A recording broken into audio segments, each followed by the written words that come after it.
Hey there, my name is BC Baker. You can call me Baker if you like. Not really looking for too much, seriousness here. Just, same old stuff.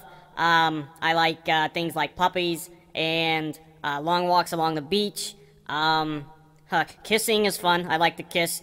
I'm a good kisser, I think. And I also like donuts. Hello and welcome to another Blender Cookie tutorial series. This is David Ward, and in this series we're going to be going over some different animation techniques. Now, when I was first approached with this series, I was thinking, well, am I the guy for this job? I mean, I'm not a professional animator or anything like that, but on the other hand, I do have a few tricks that I use to try to come up with some fluid animations. So I'm going to show you those tricks, and hopefully you can take something from them, and that will help you increase your skill set. So for this series, I made a custom character that we've named Baker because it's a Blender cookie, it has to do with baking cookies and things like that. So this is our Baker character. Right now I have him set as full screen, as you can obviously see. And let me just do a quick rundown of our little guy here. The model itself is on one single layer right there. And if I tab into edit view, you can see that it's relatively, I want to say relatively low polygon, but there are quite a bit more than maybe what I might normally use. But since this is going to be, mostly for video animation, we're not going to try to use it for gaming or anything like that, unless you want to do that yourself on your own time.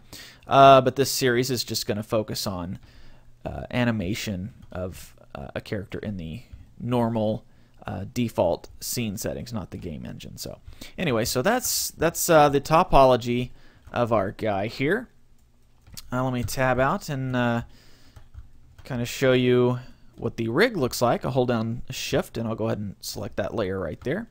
And right now I have the bone shapes turned on our rig, so we can have some shapes that are kind of user friendly and kind of gives you a good idea of what they control. For example, right here we kind of see like a mitten shape, so that's going to control our hand. So if we rotate that around, you can see that it controls the hand, and if we move it, we have our inverse kinematics set up, so that's how we control our hand. And we don't really need to worry about the forearm movement, so there's no bone there, it's hidden. There actually is a bone there, however, but like I said, it is hidden on a different layer.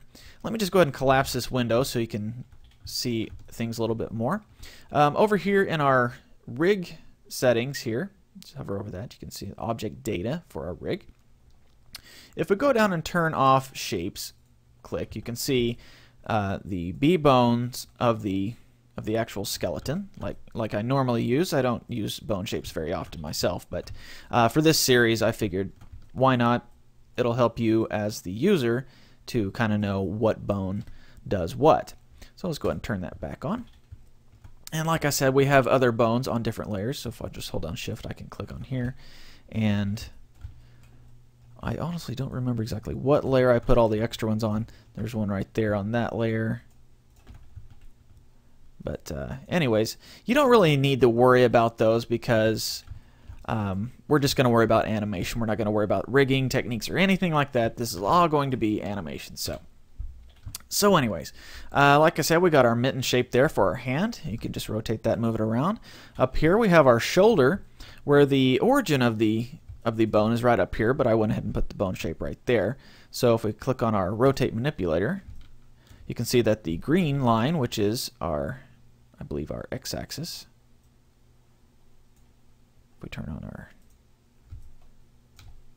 If we go over here and turn on our axes right there, you can see actually that is the y-axis. Okay, so say you want to do the chicken dance or something like that. We'll just put our hand up here on our side, something like that, and then we'll just rotate that upper arm bone. Actually, might be a little awkward there. Let's get our hand about like that. Okay, then we'll grab that. Just rotate that, and you get the idea. Okay, and say you want to go back to the default pose, just hit A to select all your bones, and Alt-G will clear out their location. Alt-R clears out their rotation. right here we have some arrows pointing, and that's going to be the direction that the knees are pointing. So if we move that, you can see the knee twisting along. If I grab the kind of the footprint shape down here, that controls our foot, where it's at. And if I grab this guy right here, you can see that it only rotates around the red line, which is the x-axis, the green is the y, and the blue is the z. So if we rotate that, you can see he pivots up onto the balls of his feet, on his toes. And then this here is the toe of his foot. Okay. Let's go ahead and turn those axes off. They're kind of distracting there. Okay. Here we have our hips, which rotate around like so. Okay, so you can kind of wiggle the hips back and forth, or forward and backwards, something like that. And this here is the base of the spine. Actually, I think I still have them both selected. There we go. And that just rotates that, so on and so forth. Then this is the chest, rotates around also. And I have these arrows here for the shoulders, and they're, rather than have like a bone shape that looks like a shoulder blade or something, I went ahead and just put the arrows so you can kind of know which direction they're able to rotate, like so. Okay, and then let's go ahead and select everything, clear out all those movements there. Okay, and here we have, which looks like a little mask. You just move that around, the eyes follow. Okay, and our head shape, kind of just shaped like a very, very basic skull head shape. And then the neck bone is also kind of like the shoulder bones there, or the upper arm bones. You can just rotate that around however you need. And obviously there are no bone shapes on the fingers, but I have them set up to where when you rotate the base of them, the extending bones curl along with it. So you can make a fist like so, just by rotating those three individual bones. So, piece of cake. So anyways, that's kind of the basic rundown of the body rig. And over here in my bone shapes, or my bone layers, I have the body itself on one layer. And if I go ahead and turn that off, just hold on Shift and click that, you'll see I only have this second layer right here selected. And that's going to be our facial controls. So you know what, let me turn that layer back on and clear out all my movement there. Now we'll go ahead and turn it back off. Okay, and now these bones aren't actually connected to the model the way the other bones are. These are just bone drivers, and they drive these shape keys. So what I've done is I created a bunch of different shape keys, like the smile on the left side, smile on the right side, the middle brow up, which is this guy right here, and then the brow up and down, the left side of the brow up and down, right side of the brow up and down, so on and so forth. All of these different bone shapes here, and then I added these bones. Did I say bone shapes? All these shape keys over here, and then I added bones to control the shape keys. So if we move that eyebrow up and down, you can see it controls his eyebrows, so on and so forth. So doing it this way, your expressions are a little more limited than if you just rigged up like I've shown you before with the different facial rigs. But this also helps your expressions to be more accurate. So say you want him to smile, but you don't want his cheek to come way out on the side or something. You just grab that shape key in there, and it makes it look exactly the way it's designed to look. So anyways, here we have, that's the bottom lip there. Okay, I tried to again make these shapes kind of self-explanatory. They're kind of shaped in the fashion that they control sort of what they look like. So right here kind of looks like the bottom lip, so it controls the bottom lip. This looks like the top of the lip, so on. And this is going to be like a snarl on this side as well.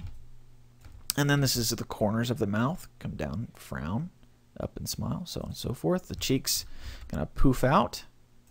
Okay, poof out. And then this is the chin. It moves everything down around like so.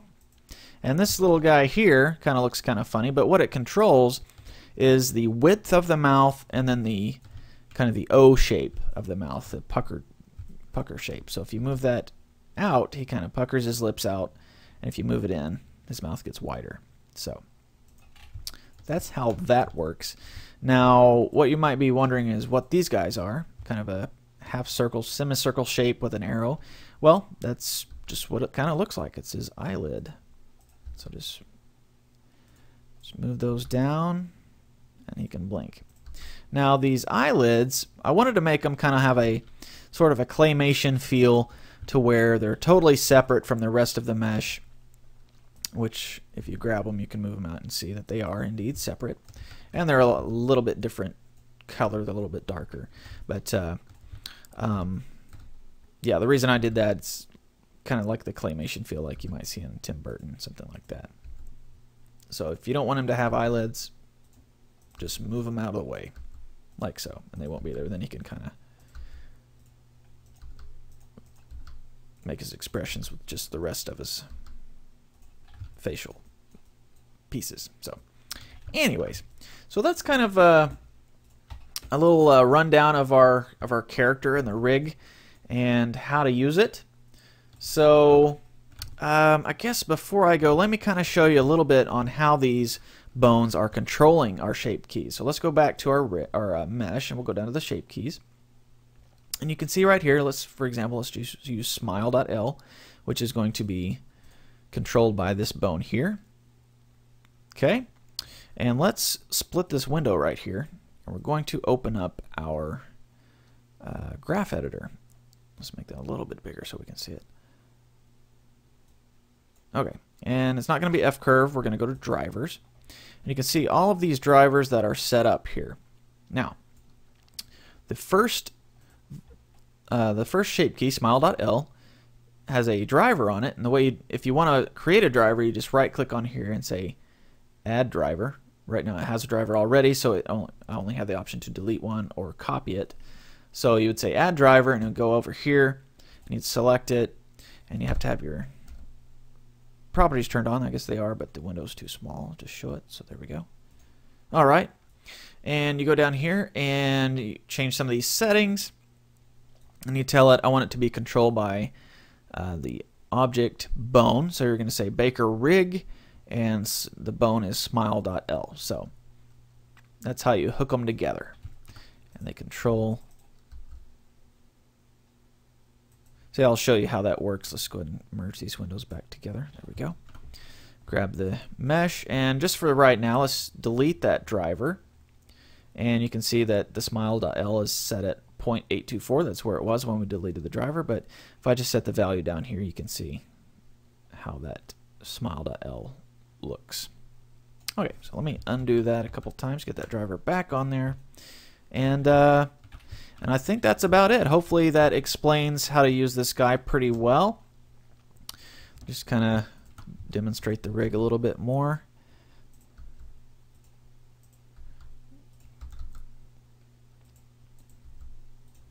It's pretty easy to move him around. I tried not to make it too complicated. So anyway, so that's Baker, BC Baker. So anyways, hopefully you are excited about this series. I know I am.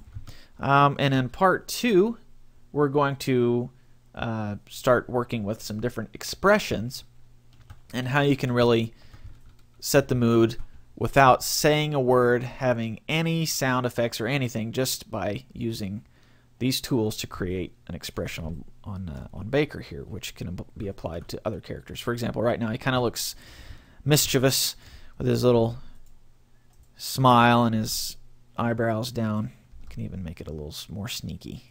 Hee hee hee. Get those eyelids up there. So, or he can be kind of sad or surprised or something like that.